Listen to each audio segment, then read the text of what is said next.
Queridos amigos, al iniciar nuestra jornada hoy con el libro de Ezequiel, capítulo 47 del 1 al 9 y luego el versículo 12.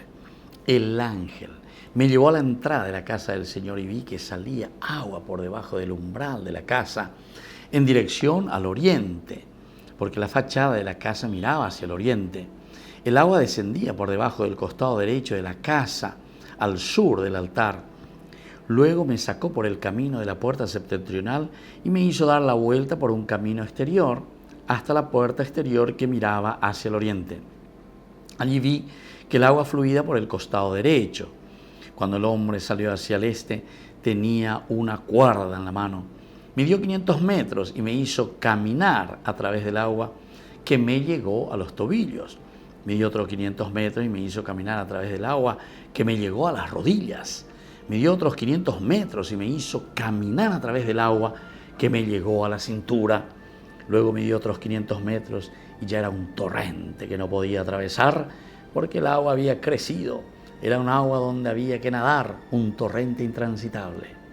Y así continúa, queridos amigos, con la pregunta retórica. ¿Qué ves, hijo de hombre? Primero que sale la fuente del altar, del templo. Elemento esencial, queridos amigos. El agua, el simbolismo, es la gracia de Dios.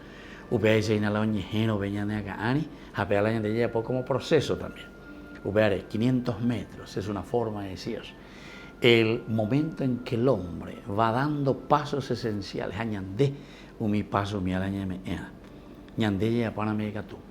Hasta el tobillo, hasta la rodilla, hasta la cintura, hasta el pecho. Luego ya es una fuente que es imposible caminar y transitar. Se necesita nadar en esa gracia de Dios. Y todo dice, mira hacia el oriente. Que el oriente siempre significa la justicia, significa la sabiduría, significa la verdad, significa la honestidad, significa el arandukat. Vivir de acuerdo a los preceptos de Dios. Vivir de acuerdo a la religión, es decir, religarnos a nuestra propia existencia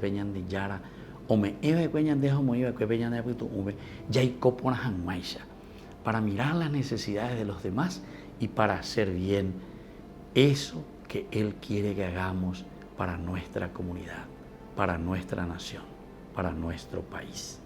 Que la bendición del Señor descienda sobre todos ustedes. El Padre, el Hijo y el Espíritu Santo. Amén.